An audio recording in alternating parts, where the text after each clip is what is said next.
ni inkuru y'umunezero ku barundi bose kuko amwe mu makuru ajeje kudushikira avuye ku masoko atandukanye atumenyesha ko hari ivya bikamye bikwega ibigunguru vyuzuye igitoro biriko biraza bigana Uburundi inyuma ya Himeri pakiri igitoro ipakuriwe ku kivuko ci Dar es Salaam mu gihugu ca Tanzania. Niteka n'umunezero ntangere vyo gusubira kubana namwe banywanyi bacu mubana natwe mu makuru n'ibiganiro vya misi yose tubandanya gushikiriza kuri nombonesha kuri yacu kandi yanyu Umuhuza TV. Uyu numwe tugiye kubageza ko amakuru biriko biravugwa bigezwe ko muri kano kanya ngaha mu gihugu cy'u Burundi, aho ari amakuru tuzavuga kuri vyinshi bitandukanye, cyane tukaza kugaruka ku nkuru ejeje kudushikira irabana n'ibitoro biriko birazanwa ngaha mu gihugu cy'u Burundi.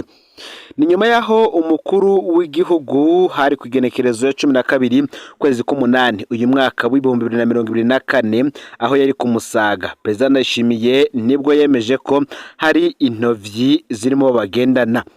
Aha nibwo President Ndayishimiye yavuze ko hari abakome babuze igitoro ko kiza mu Burundi, acamenyesha ko yabakenyuye ko yishikiye iyo igitoro gikorerwa.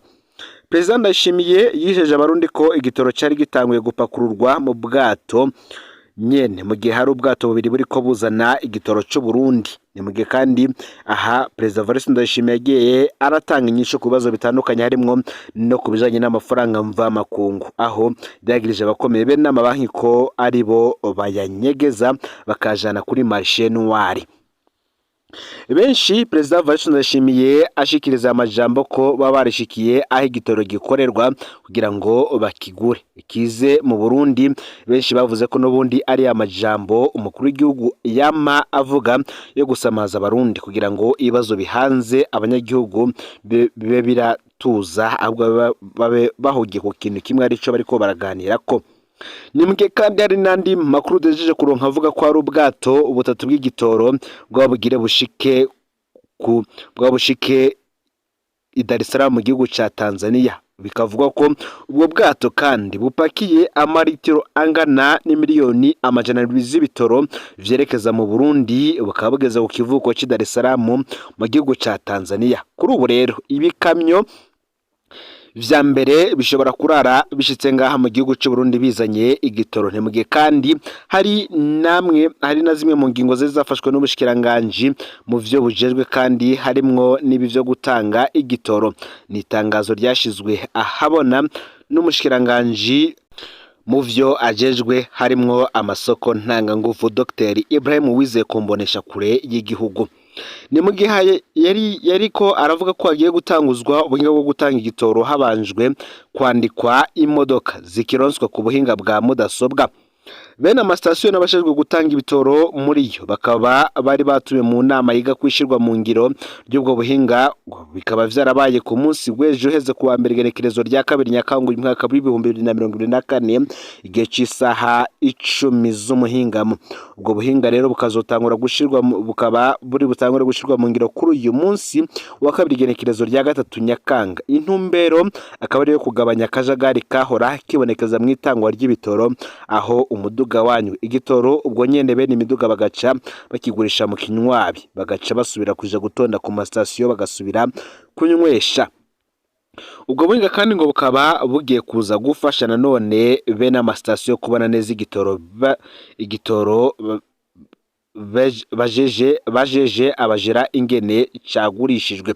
Ni byinshi tugiye kugaruka ko kuri iki gitoro kiriko kiraza mu gihugu cy'u Burundi ndetse n'andi makuru menshi turiko turaronka muri kano kanya arabana n'igitoro. Vyose ntuze gucikanwa, ndagoye kaze muri ano makuru.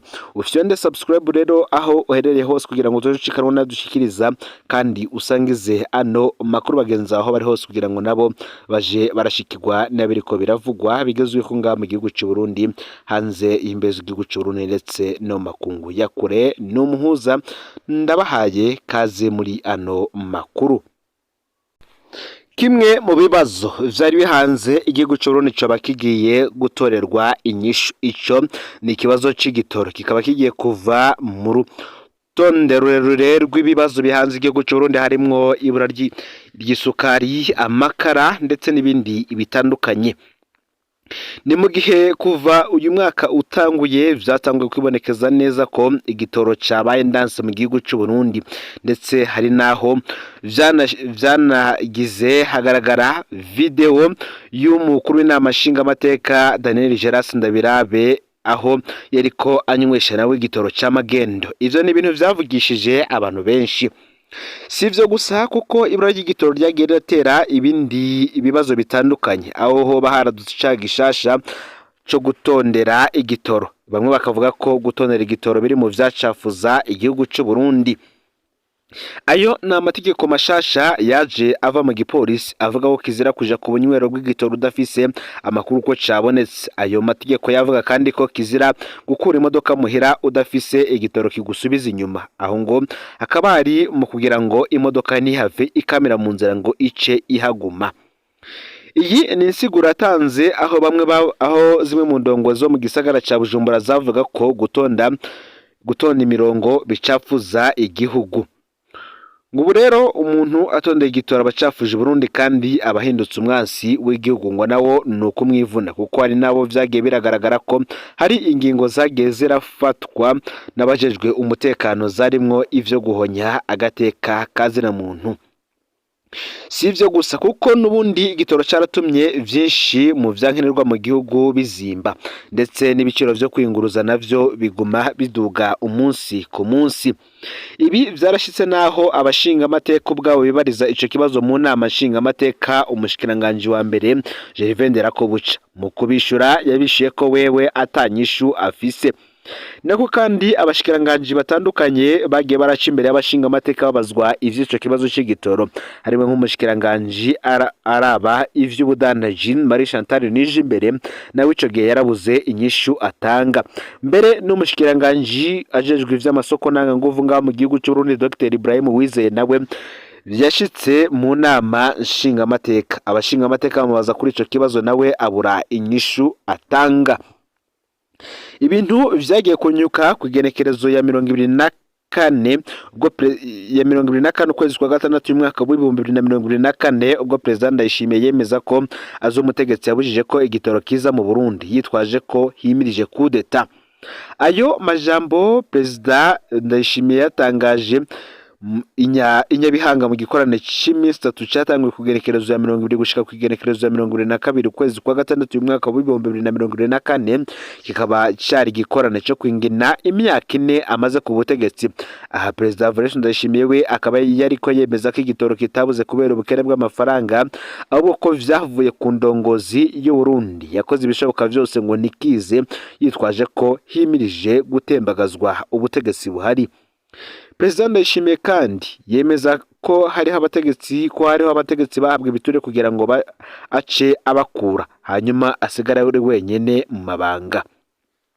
Mu majambo ico gihe President Evariste Ndayishimiye yagize ati: "Icabitumye twarakibonye, ntimuze muvuge ngo n'ubukene bwabitumye, nabo amashetani yakoreyemwo babitumya, kuko kubona hatera igihe hakaboneka umuntu ashobora kuvuga ngo ntimuzane igitoro i Burundi hagira habe coup d'etat, akagenda akabuza abantu ngo ntimutange dokima y'ubu bwato burimwo ibitoro, umurundi akandika ngo naho muzana ico gitoro Burundi ntibushoboye kukiriha, ugasanga ni indongozi abivuze. Ukabona umuntu ubwato batanguye kubuvamwo igitoro akavuga ngo kurako ubwo bwato mu Burundi no, ngo vyarabaye. Nico gituma nsigaye mbwira abantu nti mureke Imana izikorera. Mugabo ngo narababajwe no kubona indongozi ishobora kuvuga ngo igitoro nikizi Burundi kandi naramuhariye. Ico gihe President Evariste Ndayishimiye yabandanyije avuga ko hariho abantu bagiye inama bavuga bati urya mugabo yanabiranye, rero ikintu ca mbere twokora tumugira agati kirabanga mu ruzi konyene. Ndazi ko hari abahawe biturire ngo nkunde ndabirukane, bakonona ngo ndabirukane, je nsigara ndumwe ngo nce mbura uwo dukorana. Nagira ndababwira ati mukora neza mukora nabi tuzojana, muhinduka mudahinduka nta ofise ndabashira kuko ndazi ko nabazoza arico kimwe." Aya ni amajambo President Evariste Ndayishimiye yatangaje ubwo yatangaje ubwo yariko avuga ku kibazo kirabana n'igitoro kiri ngaha mu gihugu cy'u Burundi, aho benshi bavuze yuko n'ubundi leta yiwe yananiwe kuzana igitoro, ahubwo bariko baragira ngo bahume amaso abanyagihugu n'ubundi. Ni mu gihe kandi vyabandanije, aho imvugo zabandanije kugera naho umuhuza w'abarundi Aime Laurentine Kanyana yahebuje abarundi basaba kumenyera gutambuka n'amaguru. Ivyo nawe akaba yarabivuze mu kwezi kw'indwi, aho mu gihe igitoro kibandanya gukena mu Burundi, Ombudsman Aime Laurentine Kanyana we yatanze impanuro ku barundi bose bo mu gisagara ca Bujumbura ko bogabanya kwiyunguruza bakoresheje imodoka bakijukira kugenda n'amaguru. Ivyo akaba yarabivuze mu nama yari yakoresheje abajejwe intwaro muri komine Mukaza, aho nawe yagize mu majambo agira ati: abasore mwambare supresse, abamama namwe mwambara amabubu n'uturato two hasi, hama mwitambukira n'amaguru hako mumara amasaha 3 canke 4 mutondeye bisi. Ivyo bikaba n'ubundi vyaraje mu mvugo ikurikira yatangajwe n'umukuru w'igihugu mu gikorano c'Inyabihanga, aho Perezida Evariste Ndayishimiye we yari yemeje ko hari bamwe mu bategetsi babujije ko igitoro kiza mu gihugu c'u Burundi. Ni mu gihe kandi ivy'iki kibazo c'igitoro bibandanya kuba akananira abahinga, ari nako ibindi bisata vyinshi mu gihugu bigenda bigorwa no kubaho kwavyo, aho twovuga igisata cyo kwiyunguruza, aho navyo vyagaragaye ko gutondera ibisi mu gisagara ca Bujumbura navyo vyari bisigaye ari cane cane mw'ijoro. Aha bikaba vyaraje bikurikira inkuru yavuga gishasha cyari cadutse kijanye no gutondera igitoro ku masitasiyo, aho hari bamwe mu banyagihugu mu gisagara ca Bujumbura bagize nico batangaza cane cane birabana n'izi ngingo zagiye zirafatwa. Bamwe bati, uyu we yagize ati: nari niviriye ku ishure nize mw'ijoro, niko gutaha nshitse ku gitoro nsanga ntonze n'imiburiburi noshikirwa nk'isaha 4 z'ijoro, aho hari hakiri isaha imwe.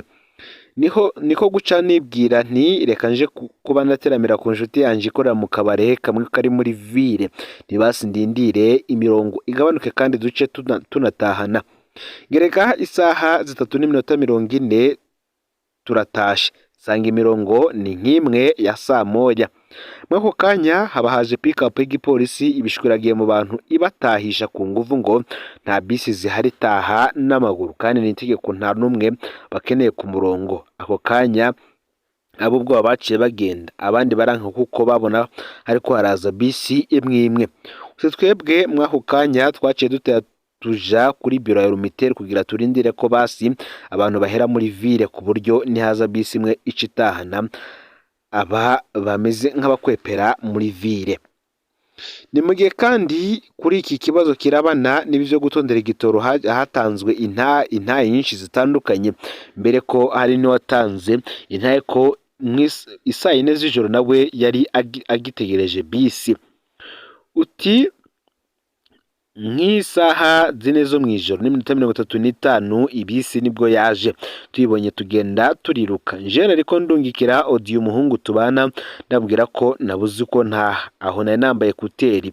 Mwako kanya nibwo nahagaritswe nshitse kuri bisi umunaza numva ngo wewe uriko uha message abanyaburayi urinde. Nayibazwa n'umuntu yambaye civile, gusa mu rubavu nari namaze kubona ko yambariye ku nkoho. Canibwira nti reka mvuge make ntibampitane, niko kumwereka ikarata y'umunyeshuri. Cambwira ko mu bafashe bateye amagrenade ngo basanze harimwo abanyeshuri. Nanje ntangura kumwishura gahoro nti burya ntiwihenze ko imyidondoro yabo mengo nta munyeshuri nigeze numva, usivye ko hoba harimwo abize gusa.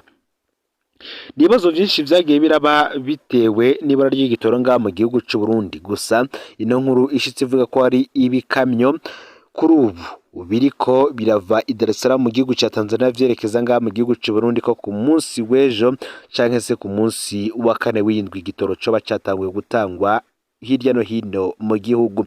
Ngaho rero amakuru yaragezwe ko muri kano kanya ufyonde subscribe canke sabone bivanye naho uherereye, niba kandi utari wasangiza n'amakuru wasangiza bagenzi bawe kugira ngo nabo baje barashikirwa nayo biriko biravugwa bigezwe ko nga mu gihugu cy'u Burundi biba biriko biravugwa mu bisata vyinshi bitandukanye.